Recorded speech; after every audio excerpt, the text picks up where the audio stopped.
The bicycle could never be ridden. Bicycle কখনো চলা যেত না। It was a vehicle of necessity. এটা ছিল দরকারি vehicle. Her relationship was that of a beast to a cart. একটা বিচের সাথে একটা কাটা যেরকম সম্পর্ক তার সাথে সেরকম সম্পর্ক. Sobbing alone beside it, flat heavy feet pounding painful along under mud stained scarred her face and body ugly with lumpy angels of bone. She was like a beast of burden. সে ছিল একটা বার্ডেনের beast. Coming out of the house raised up even above the level of small hills, she stepped into a country of wide horizon. যেত. This fact meant nothing to her. তার কাছে এটা কোনো মানে হতো না. The world into which she moved was very small. যে জগতে সে সাথে সেটা খুবই ছোটো. From 6 to 9 she cleaned for 2 retired sisters. 6টা থেকে 9টা পর্যন্ত সে 2 retired sisters জন্য কাজ করতো. 9 to 12 for the retired photographer. ঠিক আছে, 9টা থেকে 12টা পর্যন্ত রিটায়ার্ড ফটোগ্রাফারের জন্য, 12:30 to 3 for the poultry farm, 12:30 to 3 12:30 থেকে 3টা পর্যন্ত poultry farm, 4 to 6 for the middle aged bachelor, 4টা থেকে 6টা মিডল এজেড ব্যাচেলারের জন্য. She did not think of going beyond the 4 lines সে বাইরে যেত না, which made up the square of her life. যেটা তার জীবনের স্কোয়ার ছিল. She thought of other people going beyond them, but this was different. সে ভাবতো লোকেরা তার বাইরে যাবে, কিন্তু এটা ছিল অন্যরকম. Staring down at a succession of wet floors, working always for other people against time, she had somehow got into the habit of not thinking about herself. She thought much in the same stolid pounding way as she pushed the bicycle of other people, in particular of Thurlow, more particular of her her 2 sons. She had married late.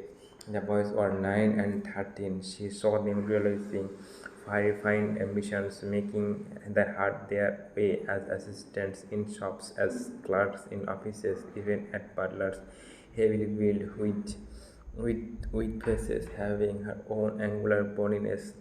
They moved with eyes on the crowd. She had saved money for them for 15 years. She had hoarded the scrubbing and washing money, keeping it in a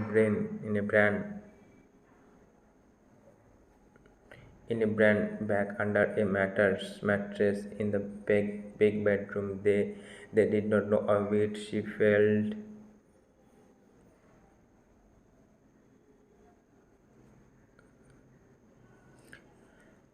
Thallo had a silver plate in his head. In his own eyes, it set him apart from the other men. I got a plate in my head, solid silver, enough silver to make a dozen spoons, and a bit over solid bit that wounded on the mud. And now walking about with the silver plate in his head, Thallo was a martyr. I didn't ought to stoop. I didn't ought to do nothing by rights. I didn't ought to lift a finger. He was a hedge cutter. Lucky I am tall, else that job wouldn't be good to me. He had bad eyes and good days, even days of genuine pain. Me plate hurting me. It's me plate. By God, it will drive me so. I don't know why I am doing it. Me plate again. And he would stand wild and vacant, wrapping his hands through his thin black hair, clawing his scalp as to wrench out the plate and the pound pain. On Saturdays and Sundays he came home a little tipsy, in a good mood, laughing to himself, riding his bicycle up the hill like some comic rider in a circus. Too much with them. I can ride me bike, can't I? So long as I can ride me bike, I am all right. In the pubs he had only one theme. I got a plate in my head, solid silver, decided in a voice challenging the world to prove it otherwise. All the time Mrs. Tharlo saved money. It was her creed. Sometimes people went away and there was no cleaning. She then made up the gap in her life by other work, picking potatoes, planting potatoes, digging cabbages, putting roads, picking more, washing in a field. She pinned her skirt so that it stuck out behind her like a stiff tail, making her look some Bonnie Ox. She did washing from 5 to 6 in the morning and again from 7 to 9 in the evening. Taking in more washing, she tried to wash more quickly against time. Somehow she succeeded, so that from 9 to 10 She had time for ironing. She worked by candlelight. Her movements were largely instinctive. She had watched and ironed for so long in the same year, at the same time, same place, that she could have worked in darkness. There were some things even which could be done in darkness. And so at length, with Harlow and the sons in bed, she blew out the candlelight, broke up the fire, and sat folding the clothes or cleaning boots and thinking.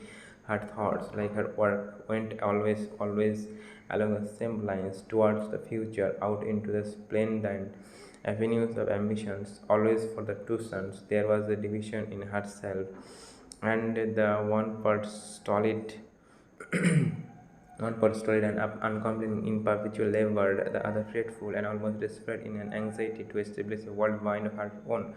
She had saved 54 pounds. She would make it 100. How it was to be done, she could not think. The boys were growing. The cost of keeping them was growing. She would make it 100. How it was to be done, she could not think. The boys were growing. The cost of them was growing. She trusted in some obscure providential power, as tireless and indomitable as herself. At 11, she went to bed, going up the wooden stairs in darkness in her stocking feet. She undressed in darkness, her clothes falling away to be replaced by a heavy grey nightgown that made her body seem still larger and more ponderous. She fell asleep almost at once, but throughout the night her mind, propelled by some inherent anxiety, seemed to work. She dreamed she was pushing the bicycle down the hill, and then that she was pushing it up again. She dreamed it was scrubbing floor. She felt the hot stab of the iron on her splinted finger,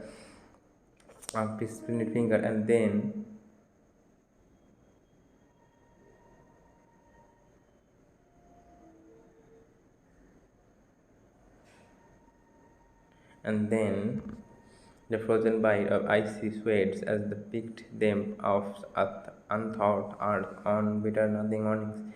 She counted her money, her mind going back over the years throughout which she had saved it, and then counted it again in fear to make sure, as though it terrored that it might be gone in the morning. She had one relaxation. One Sunday afternoon, she sat in the kitchen alone and read the newspapers.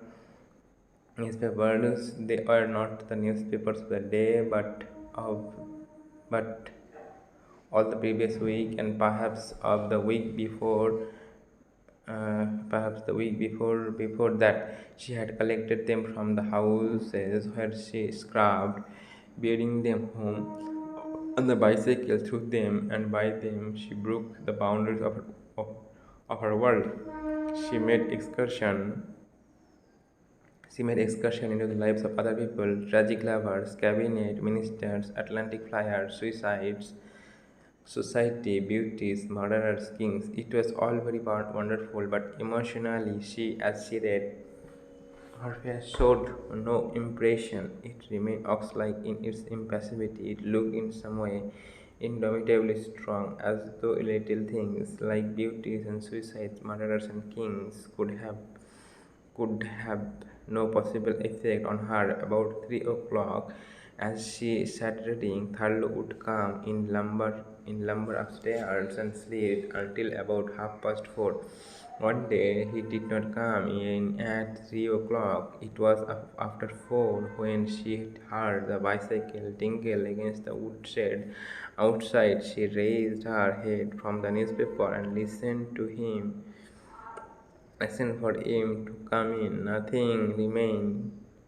Nothing happened. Then, after about 5 minutes, Thurlow came in, went upstairs, remained for some minutes, and then came down again. She heard him go out into the yard. There was a stir among the kitchen chickens as he lumbered about the woodshed.